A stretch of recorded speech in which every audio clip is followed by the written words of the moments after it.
What's up, everybody? I just wanted to start this episode off before we get into it with Bob Snodgrass that I am human. I messed up the audio when originally recording this. So all of the microphone audio had the echo all the way turned up. I let Snotty wear the headphones so he could hear it, and it was just full on echo. And I think that that's just what he thought life sounded like at that time. Who knows? So it was very funny, at the same time traumatic to find out that I messed up the audio, but turns out the camera audio is just fine. We can watch it with just that. So you might just want to turn up the volume a little bit more and you can hear it, but everything's good. It's a great episode. So enjoy. All right. Say applesauce and astronauts. Applesauce and astronauts.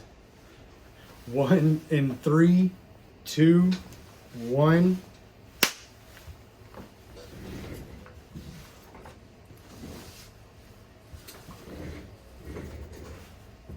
What's going on, internet? I am here with the man, the myth, the mystical Bob Snodgrass. Bring it in, everybody. Give it up. Let's do this. Hey, thanks a lot. How you doing, Bob? Hey, I'm doing well. Good. I'm so stoked to finally have you here. I can't believe this is actually happening, but here we are, you know. I'm here for a visit with the witch doctor. Nice.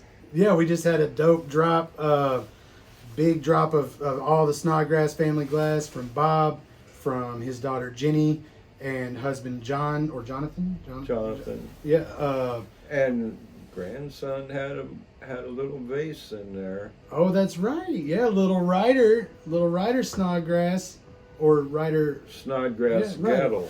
Yeah, he's got 2 last names. He's doing it up these days. Little Ryder's gonna be the next one, the next wave. So amazing drop as always.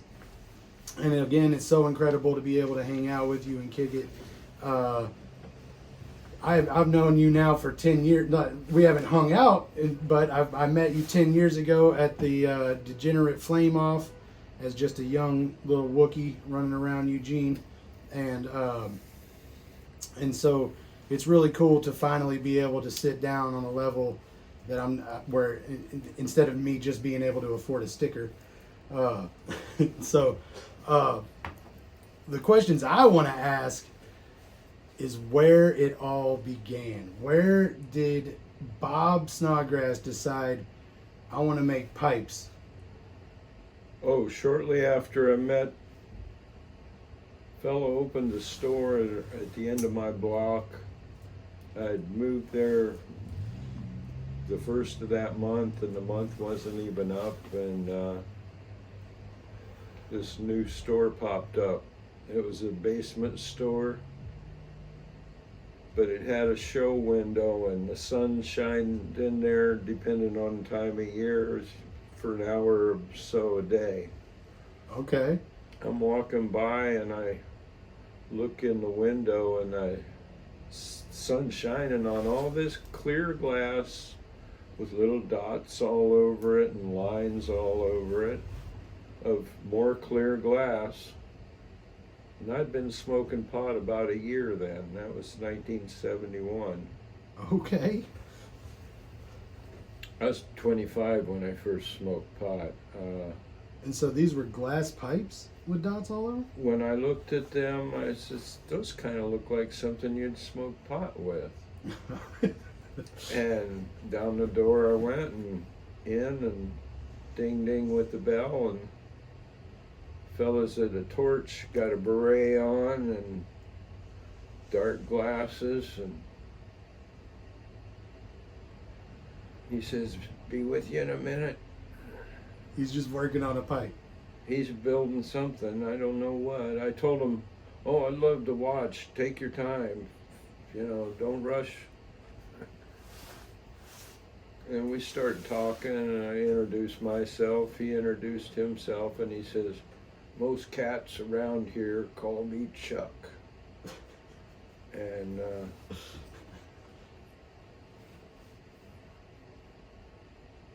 found out he had kids about the same age as my kids, and he was tied up with something called the Akron Free School, and I really wasn't interested in my kids going to a public school in a city. And there was this one that was a sponsored community project school,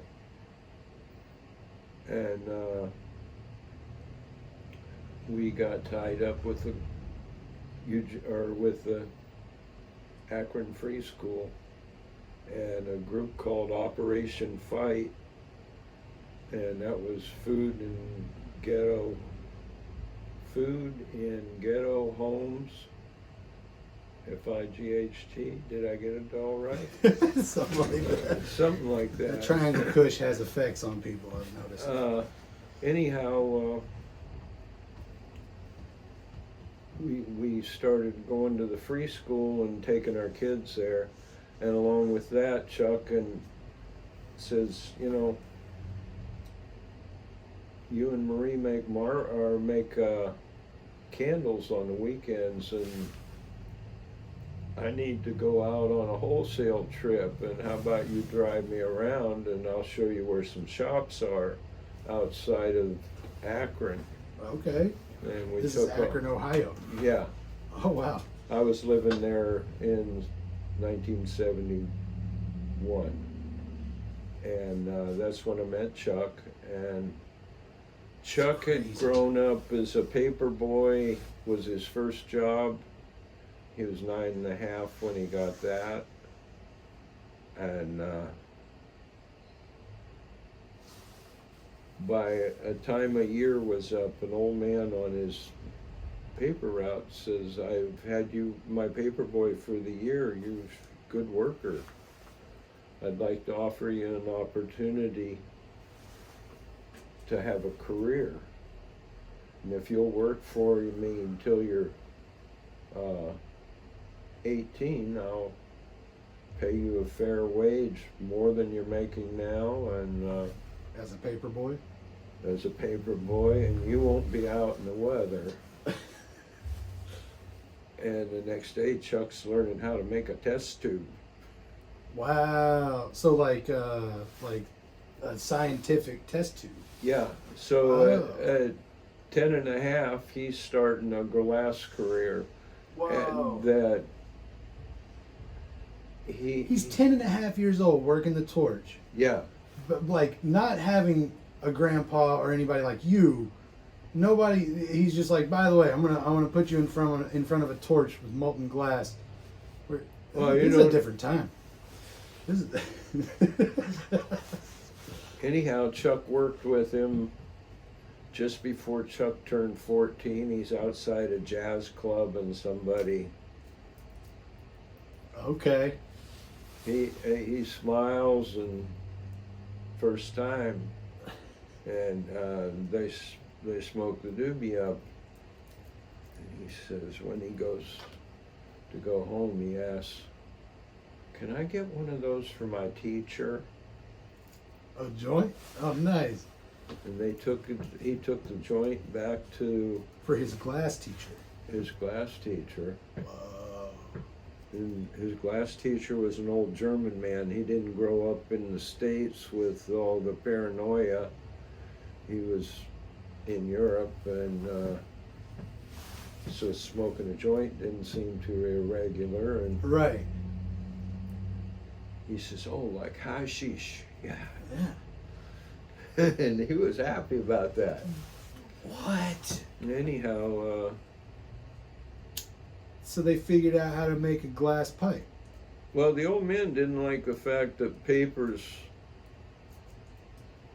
kind of unraveled and weren't glued, you know, and Can't use them again. You know? he goes and gets a piece of glass and flared and sets the joint in it, and that was their first joint holder. And then they started making, the old man liked it enough that this became a shop item. And This is insane. They made different things, and they were always experimenting with the idea of how can we make that stuff work at its maximum potential. I want this to do what it's designed to do at its utmost potential. Yeah. Man, what a time to be like, dude, this is a really cool plant. How do we make it more smokable? Like, that is insane. That is insane that somebody that makes test tubes or scientific, that's, and they're like, you know what? I know a way that we could smoke out of it over and over and over. Well, Chuck ended up working for him until he was 21. And then he decided he was going to start the new Phoenix Glass Company and sell pipes. And Chuck had all the efficiency of a true scientific glass blower. And this was all in the 60s, like late 60s? Yeah. And so then, early 60s. Early 60s. And so by 71, when you find Chuck, he's got his own shop. He's doing, but it's in his basement, and it doesn't have ventilation. And that, when I did say something about ventilation, he points to a broken little basement pane of glass. Yeah. so, and I'm assuming that it's pretty hush, as far as like, you gotta find it on your own. Yeah, the paraphernalia thing was just starting to bud because head shops were just starting to spring up for the first time. And we used to go to record stores. They were most likely, they were the groovy people. Right. Yeah, you were telling me about what groovy actually meant. That was insane. It means people that listen to records. Just saying. Vinyl. You're groovy, man. You're actually listening to it. That's like, and like that blew my mind when you told me that. As far as like people that listen to music and people that don't. There was a simple line to be drawn at one time, and that's crazy to think about.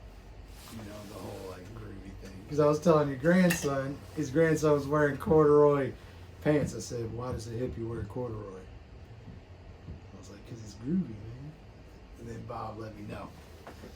But that is absolutely nuts. As far as there were no head shops. These are the people that are like, nah, there could be a whole store about this. Who'd have thunk it? And then you see glass pipes. I'm sure that were mind-blowing at one time to see for the first time. My sales pitch when I vended was, have you ever smoked out of glass? Wow. Most people didn't.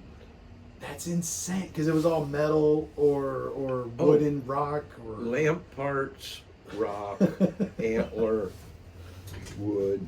Can came along after. It took a little while for somebody to get inventive enough to do the can. Right. Yeah, that's insane to think about, man. Like, and so you were, when did you discover the Grateful Dead? 86. Oh, no, man. 87. Hey, that's a great year. 87. What a year to find the Grateful Dead. That was the year I was born. Oh, it was. It's a good year. All the best ones were made. I saw all those people step off when the music started, and I said, that's so tribal. Like all together, you mean? When it just... Yeah, it was an explosion of people. Yeah, baby. And I want to be part of this. I want to ride that wave every time that it happens. And it saved my life. What was your... I would have been such an asshole. What your first show, where was it? Irvine Meadows. Okay. Or is it Meadows? Irvine, California. Irvine, California. And I met a guy at Champs like 30 years later, or 40 years later. Wow. No, 30 years later. And he said, I bought a side bowl from you at Irvine Meadows. At that first show? At my first show. And he says, you talked me into it after showing me one in your pocket. And we went back to the room after the show, eventually when the lot died down, and going to smoke a couple hits before we go to bed. Wow. And we smoked all the weed we brought for the whole tour, because look at that color. That wasn't that color before. Oh, you just kept wanting to smoke to see it change. They wanted to keep smoking. There were 3 of them that You're had just rented a blowing minds. room. I wasn't there. I sold them the pipe that day, that night. The 3 of them are back in the room, and they... He's bringing you stories 30, 40 years later of how it really blew their mind. Yeah. That their pipe is changing colors in front of their very eyes. Yep. That's so cool, dude. That's like, that's just epic, man. Like, for real. Like, you know, because I've had people, you know, I don't know if you've seen or not, but when I started back on Further Tour, doing like airbrushed hoodies that were pretty crazy. And I would have kids come to me later, you know, and be like, man, I sat in my tent, you know, and just watched that hoodie turn into a million hoodies and all that. But a pipe changing colors for the first time in front of your eyes is seriously like some of the most like, it's crazy to think about how regular of a thing it is today, you know, compared, but back then, that was the only place you're gonna experience that. Like, everything was so magic in Grateful Dead land. You know, from all the stories that I hear, I was born that year, so you know, I wasn't exactly there, but yeah, it blows my mind how much you guys' minds were blown. Like, because of and now we're just like, it's regular, it's normal, you know, to see a color changing pipe or the crazy projected visuals that are digital, you know. Yeah, like that, you know. Exactly. It's insane. Where you guys had the freaking the food coloring in the water on the overhead projector. That was a good one. Hey, I love it still. I think it's so cool. I've got an overhead projector at the house I like to play. So did random things for occupations in between because my glass blowing didn't feel paying all the bills. So, excuse me. I gotta take a breath here. Yeah. It's good to breathe. You know, it's that's part of it. That triangle kush is no joke, man. It's That's some good herb. I actually grew that just because I wanted it to really work. Oh, I gotta show you a picture of a plant. Wait, is it the 70? What was it? Yeah, 72-foot You were circumference. telling me stories of this. 72-foot circumference. What? That's that I've been on dead lot. I know some shit. I made a 72-foot circumference tree made of feel good.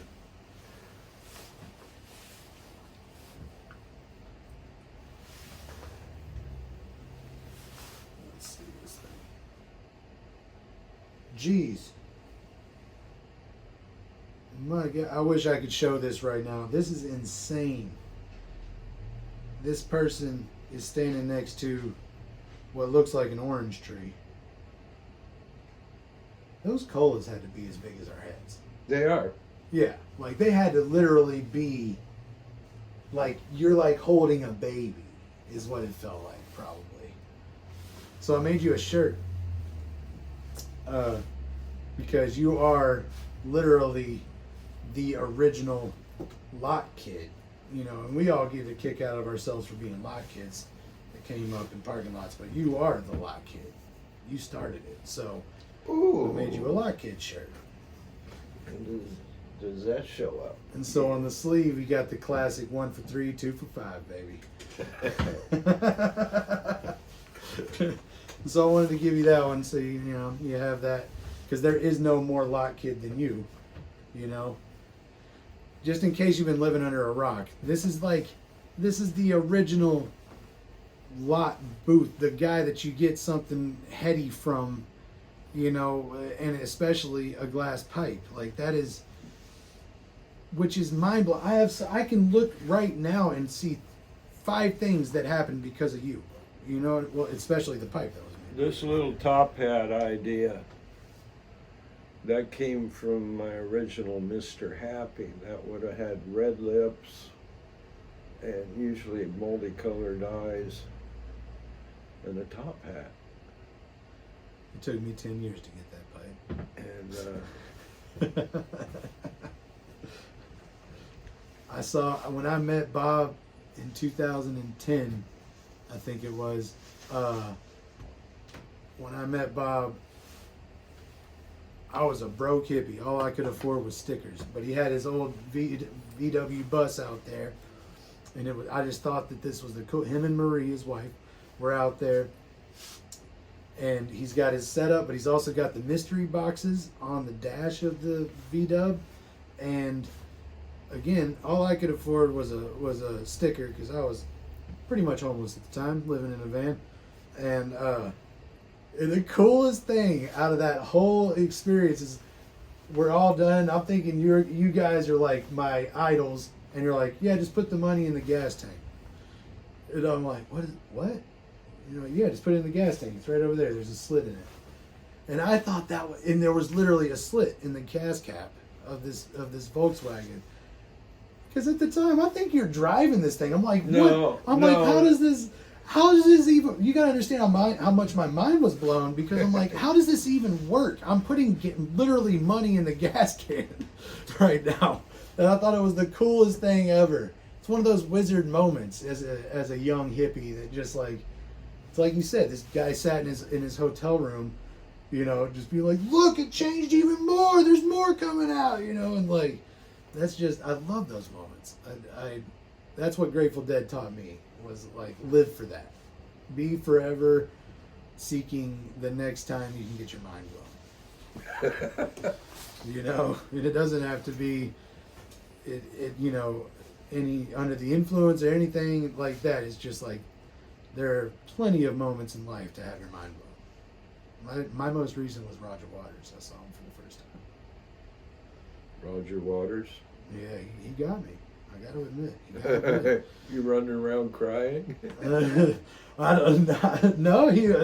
We had the flying pig and the flying sheep and the. I get so happy I cry. Oh really? Yeah. Yeah. It was. Oh, I definitely have had those moments. My wife knows all about them. When I start just, you know. The world's so beautiful. Exactly. I just grab her and hide in her shoulder and just start bawling. I'm just like, just hide my face. It's fine. And I just let it out, you know. Her shirt will be soaked. Yeah. Yeah, if you got an adrenaline problem, that's the way to get rid of it. Just roll right out your eyes. Totally. A good cry is always good, especially a really joyful, just satisfied. Content, a cry of content.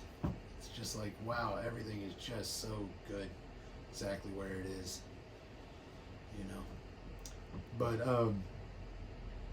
so, where do you go? Where do you go from here? You had a show here. Are you having any more shows? Or are you chilling out for a minute? I'm chilling out for a minute, visiting family on a 30-day trip across. It's a good trip. It's a good one. 30 days of work. That's plenty of road. Towing a little trailer. Especially in, living in Oregon definitely makes you love Oregon.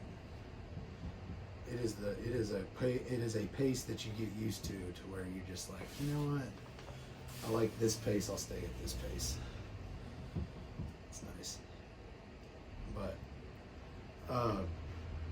But yeah.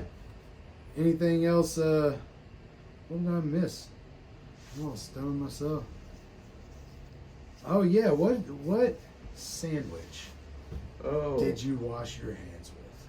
No, I actually, if you ever see the real sticker, it's got a picture of handprints. Yeah. And it says, in little skeletons that were about 10, 12 inches high, that I drew on a chalkboard.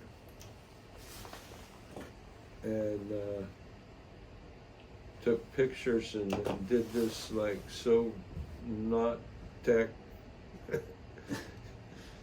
and made my first "Don't wash your hands with your sandwich" sticker that I'd sketched all the little skulls and skeletons. That's what the letters were. And my handprints were, instead of the words hands, I'd taken the same chalk I was using on the chalkboard and rubbed it on the bottom of an old rusty pie pan that was under a flower pot. And put some water in there and dipped my hands and pat. So this was just advice you gave yourself before you ever actually washed a sandwich? I'm asking, what type of sandwich? I never washed my hands with the sandwich. Okay, so you just, okay. I was always curious. I'm like, man, do you think it was like peanut butter jelly, or was it like a good ham and cheese that he run? Which one was it? No. It's just good advice. Supposed to be a tricky reminder to say, oh, yeah, before I grab that sandwich, I better go wash my hands. That is very Grateful Dead advice. Definitely. It's like, don't drop your pocket. It's like, don't wash your hands with your sandwich. There's so many that I can think of. Most of my Grateful Dead good quotes that I've come up with, I've all written on gum wrappers. They're in my little treasure box because gum wrappers were always in my pocket. That was the most convenient piece of paper. And so I'd always write all my random, those good little prankster quotes, But yeah, well, Bob, I really appreciate you coming in, and I can't tell you like how much it means to me and my podcast, The Witch Doctor, everything, for you to sit down for a minute and just shoot the shit with me. I and especially as a young deadhead, dude, like I can't even tell you how much it means to me to just talk about those times. Those are I never got to see Jerry. You know what I mean? Further was about as close as I got. And so it's really cool to know where it really came from. Running all around arenas, inside, door out. That was one of the coolest shows. Was Hampton and they played as the Warlocks. You saw the Warlocks? Yep, but it was just the Grateful Dead. Right. Anyhow, they did a Warlocks show in Hampton, and they did a simulcast with the local radio station. And so for miles, there was the Grateful Dead, like booming out, booming out to space. Whoa. So at the time, that was like the craziest technology ever. The fact that this show is happening and everybody's listening. Yeah, and it was just a couple miles of it. And I didn't go in because the show was now Everywhere around, yeah. and I just skipped around with my little plastic basket full of top hat pipes. And played music on all kinds of things with pipes while I was dancing around, and I was dancing that whole 2 miles. Do you think it was like rougher and rowdier then or now? Like, Oh, I think it's by far more dangerous now because people have lost respect for each other to the point that there's a lot more violence. I mean, there was violence and there were people that died on Dead Block, but yeah. the biggest thing was just different values. I think we still had Yeah. that younger people aren't getting the right message somewhere. Right. I hope to somehow improve that. Yeah, totally. I mean, the Dead and Company take on it all has definitely been interesting. Music's a way. You gotta get people into music that makes them feel emotional Absolutely. and not wound up. No, totally. That's where I found relief in Grateful Dead, coming from the South, and which is just a very tense, angry area. Coming from there, I found relief in Grateful Dead. It was like a big breath of fresh air. Sure was. But Well, yeah.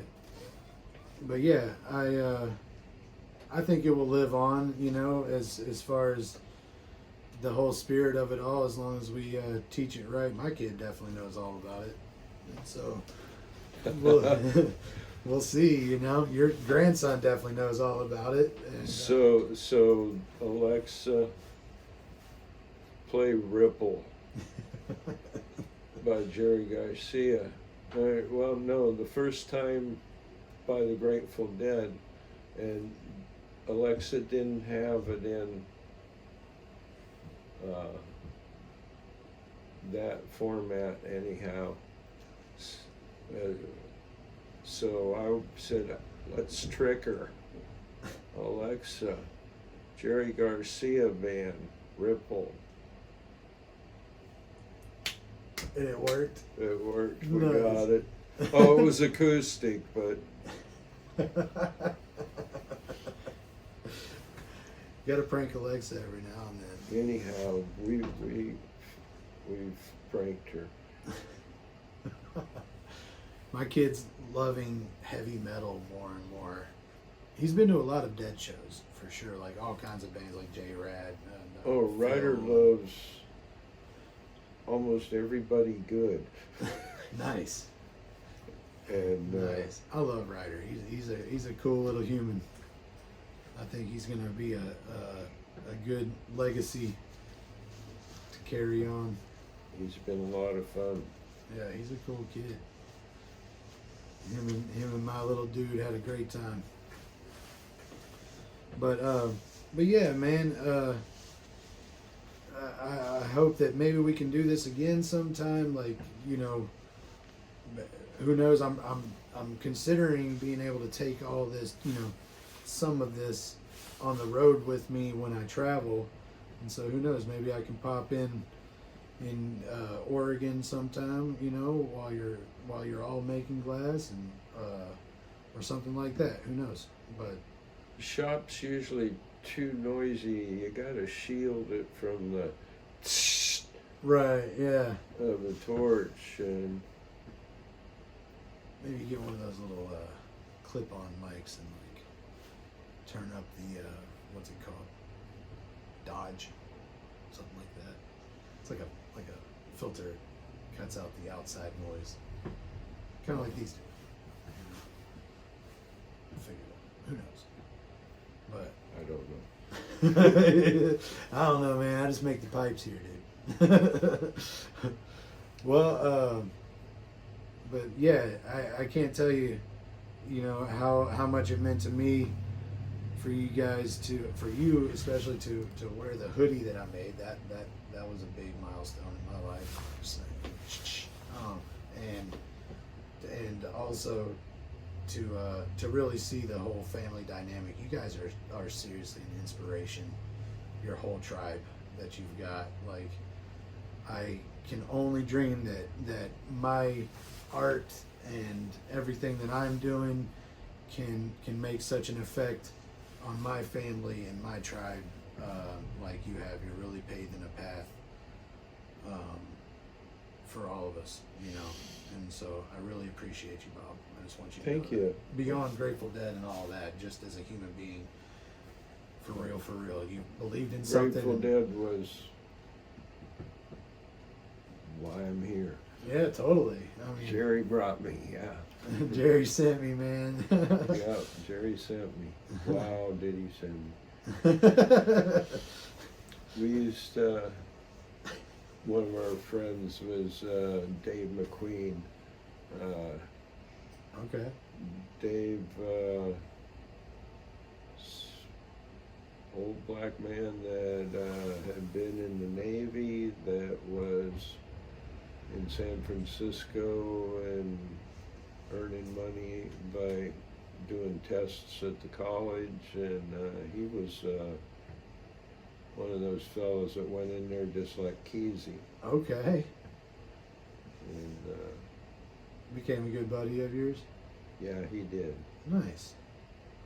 Man, I can't Anyhow, imagine. he was Jerry's roommate at one time, Wow. and him and Jerry would play on street corners, like Dave would dance and Jerry would pick, and a couple things like that. Anyhow, Dave got us tickets to backstage a lot of times in the early 90s. We'd get to go, 6 or 8 people walk in, and we were all that one group. Right. It's like, no, it's cool. We're with Dave. Don't worry. I'm with Dave. That's insane, Bob. Like, they're like, you know, but when Jerry was walking down the hall and I was walking the other way, I'd like puckered up, and somebody that was staff had said, yeah, don't interrupt, and he's got something going on in his head when he's walking down the hall. He doesn't need you. wow. So I got all puckery when I got told that little bit. Wow. Made you starstruck a little, or nervous. Oh, I was starstruck. I can imagine. I can't. I mean, I can't. I wish I could imagine, like, you know, because a lot of the stories that I hear, you know, is like those moments in a Dead show where Jerry would just lock on to you. Oh You yes. know, and it's like you're the one that he's talking to, and I really wish that I could have had those moments. I'm sure I will in the next life or so.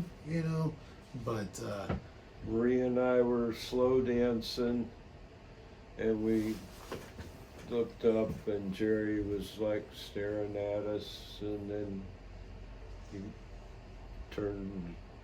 played music another direction, but he was zoomed in on us, and just a little bit later turned, and there was Phil, and he was like, "Oh, you're looking at me now."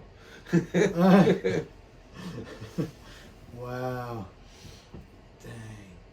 I really cannot imagine. Just because it was just so raw and so like explorative. Everybody was just so like that's all it was. There was nothing to like be like, oh yeah, we've all done this before. Everybody was just like doing it and being it, and like that was just.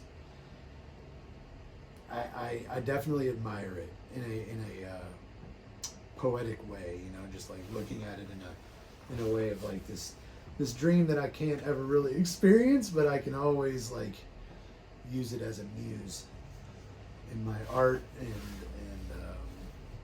lifestyle, Just in your dreams. And in my dreams, man, yeah. Like I think that it's cool that it happened, and it's still happening, It's just in small little pockets. It's not 500,000, however many y'all. No, there's a lot of small little festivals are probably the best place to find a good personal. One of the best festivals I've ever been to was Black Sheep Family Reunion. Yeah. That was a really good one. I had a great time. That's candy of heaven, yeah. There was you got me on that one. There was this DJ named Mopo or Motion Potion, and he played for like 3.5 hours, and the whole party had such a good time. I've never seen a DJ make a crowd like we had such a genuine good time. Like it was insane. It was I don't know if that festival still happens or not, but that was a good time. That was like 2012, 11, something like that. But seems to me, if it's not, there's a very similar. There's same, different, But yeah, I'm interested to see what happens for my son's generation, for the whole tour scene and Grateful Dead scene and all that. If there even will be one, who knows? Maybe John Mayer will carry on the torch. Supposedly Bobby's telling him to. So, that's what I heard. I don't know. Hey, I'm just a messenger. I saw. I think that one's mine. The other one was there. Yours is over there. Valid point, Bob. Hey, I didn't want you to, Oh, I've been doing this one. Okay. Thank you, Chuck. You're actually ahead of me, I think. Yeah, I live We're winning this race. Well, what is your favorite kind of sandwich, Bob?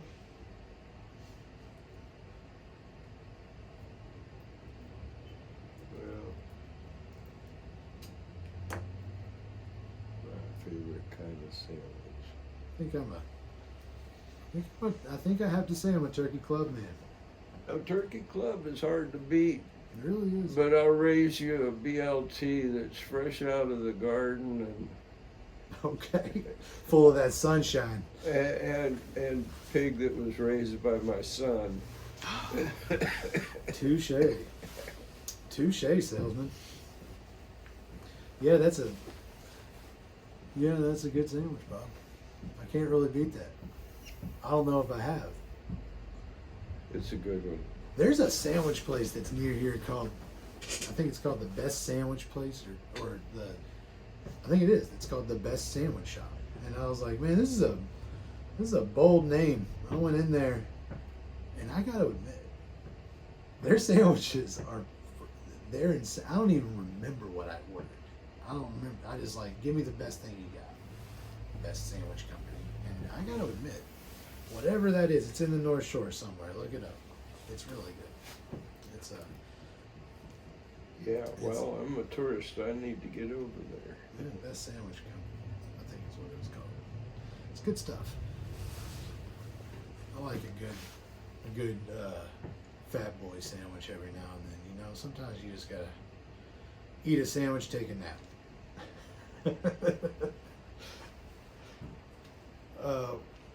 What's your is that what it was called? It's called the Best Sandwich Company? Yeah, see, memory still works. Told you. What's the favorite Grateful Dead song? You have one? It changes. Okay.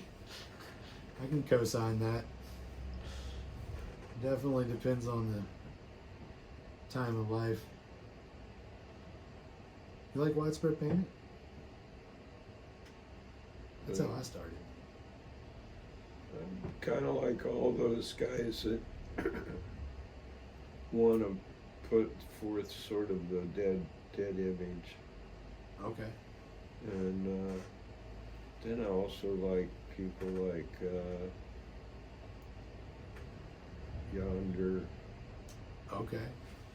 String cheese is pretty good. String cheese has all been to my house. Word. That's nice. Long time ago. Thanks, guys. Anyhow, yeah, I don't need to tell these kind of stories. They're actually playing at Jim and Jam this year in Tucson, Okay. and I think that's gonna bump up the attendance this year at Jim and Jam. I think it's gonna be pretty. You ever vended down there in Tucson? No. You probably do pretty good at Jim and Jam, honestly. Oh, I can't hold a light going to a show and sell glass now. Oh, come on. Come on. It's too overwhelming. It's like, A lot of stimulation.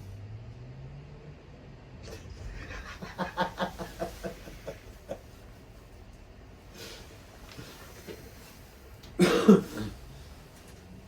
lot more blinky lights these days. no, not too many. Yeah. Just sometimes it's fun. I hear you. Then I'll be there. You ever been to country fair? You like the country fair? I do.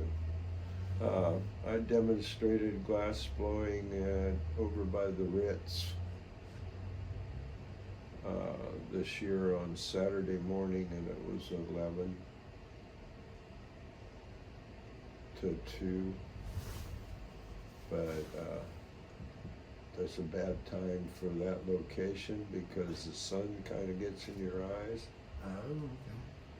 So next year, if I demo out there by the Ritz, I'm going to Change the time. try to start around 2. I'm gonna pick a different time slot this year.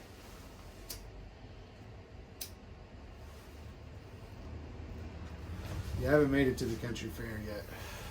It's a really amazing event. So everybody's supposed to make their own art, Yeah. and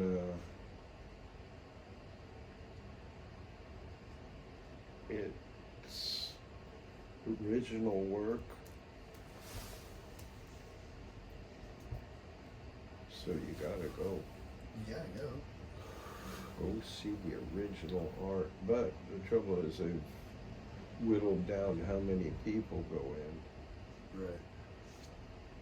But besides the country fair, for about a mile around, there's some farms don't rent property. Yeah. Other ones rent you a spot. some provide all the porta potties and charge you for a campground, and it turns on to another. It's like a little gear wheel spinning, and there's a small little gear wheel spinning, Yeah. and these have their vending circles going on, and these vending circles, and Right. you don't even have to go to country fair to.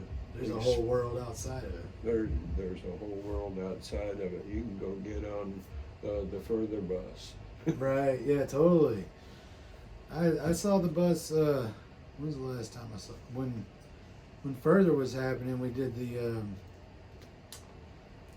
all the Further shows, and then I vended at King Kesey threw a party. He actually called it the acid test.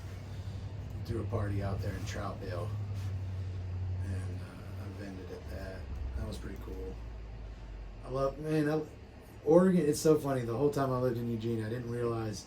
I mean, I did, but I really didn't let it sink in on how cool that area really is. You know, and yeah, now I definitely see it. I need to go back and visit soon.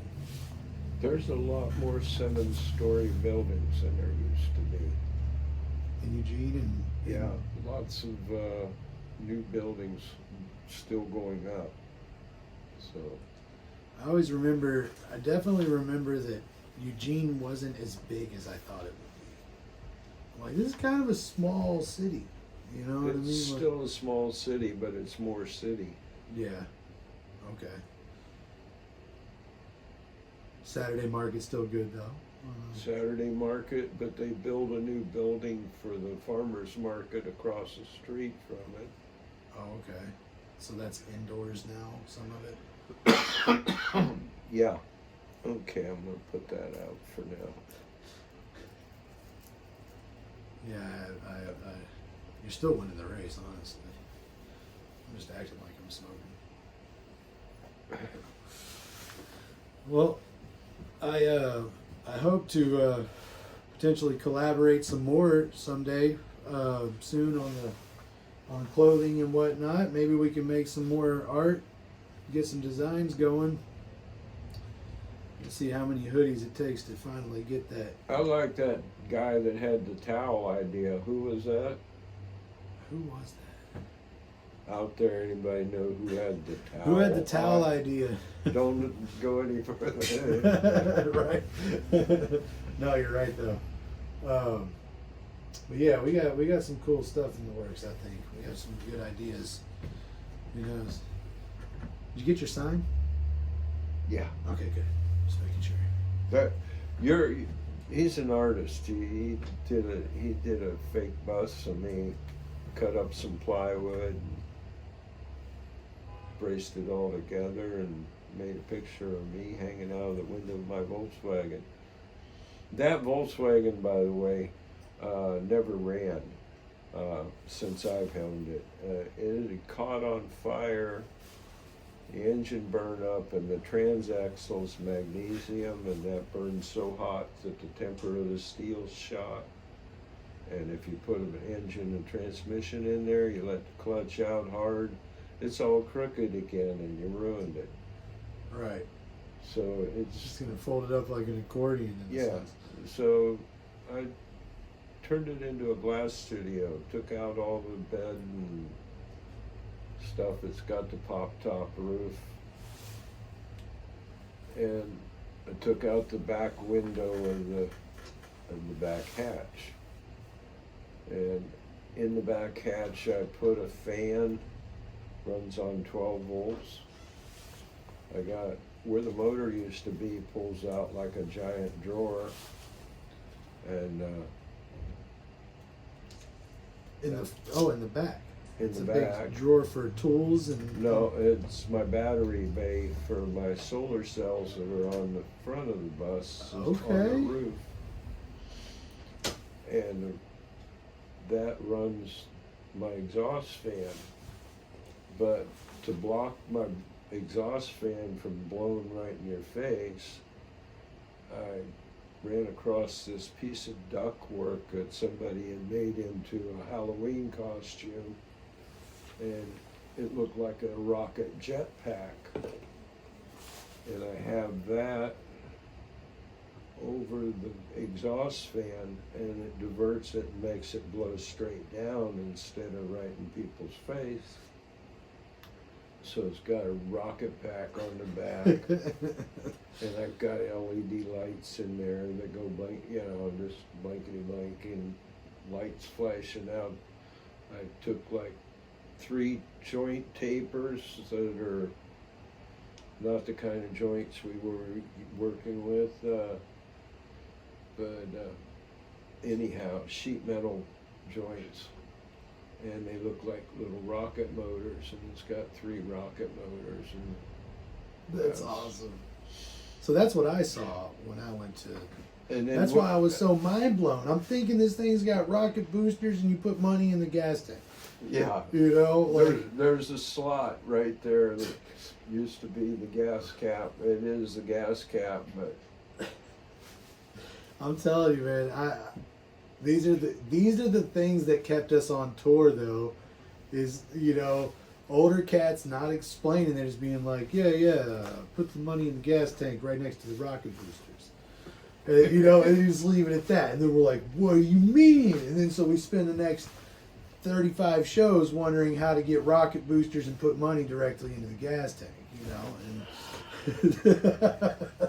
And here we are, you know. Oh, and so, you know, like that's what I love about Grateful Dead World is we all we live for that magic, you know.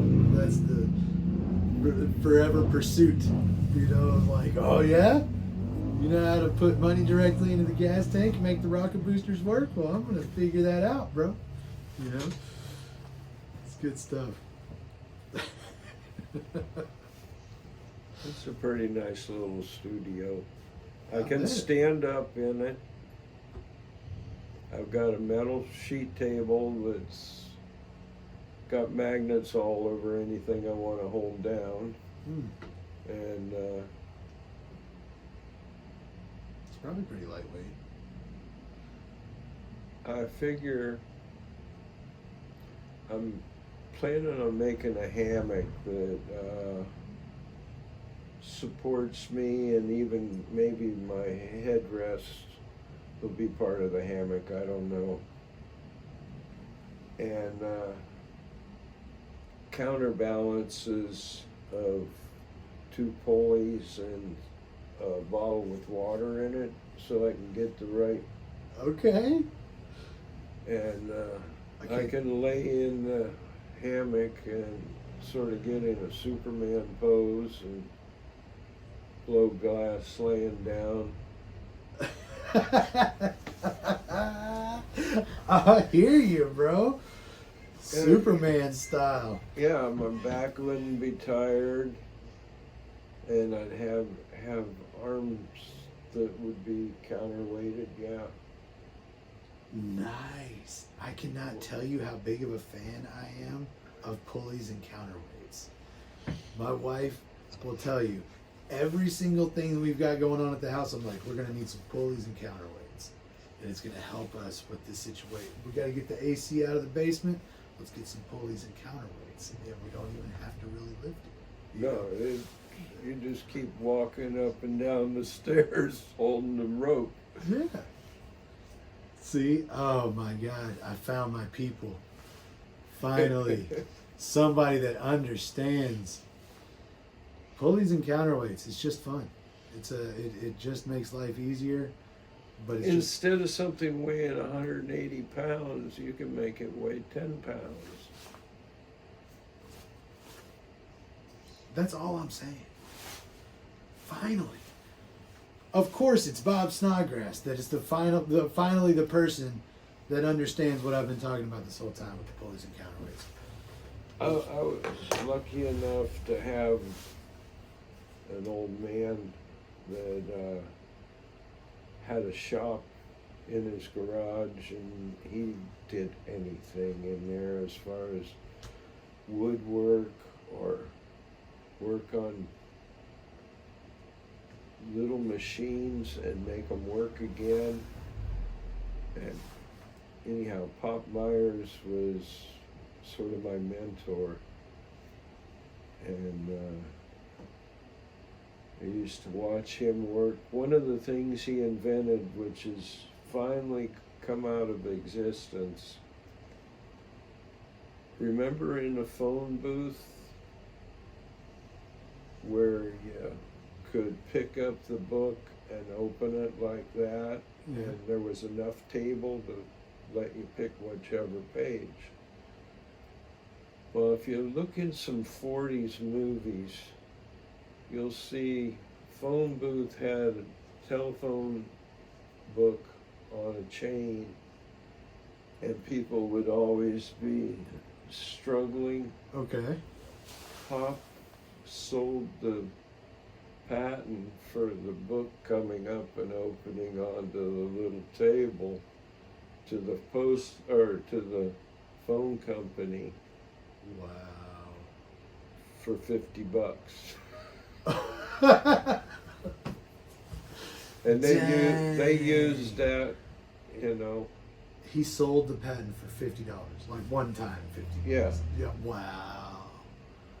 Wow. But he made up patents for all kinds of things, and he That's insane. I knew a story of a guy that invented this hook for casinos, game tables to hold your purse. He's the guy that made the hook that holds your purse on every one of the tables. What was it? It was, and so he gets like a penny or something every time. I forget what the story. It was like a penny or something every time one of these hooks is used, and he's a multi-millionaire now because he made the hook that you hang your purse at the casino tables a long time ago, and he still gets it. He still gets his still royalties. getting his pennies. Yep. It's like, yeah, I hear you. You're gonna put these in your casinos, but I want to get paid. It's pretty interesting because you got to think they're changing tables all the time. It's not like they keep the same table forever.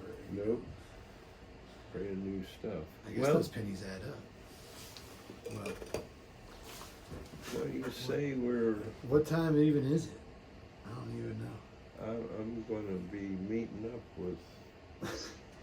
Well, Bob, thank you so much for coming in. I really appreciate you. And yeah, we probably made it well over an hour, I assume. It's an hour. Yeah, totally. Sweet. Yeah. And so, yeah, seriously, one of my epic guests of the Wurthy of Oz. Thank you so much for coming in. Thank you. Yeah, I hope we can do this again and again. You know, more and more. All right, buddy.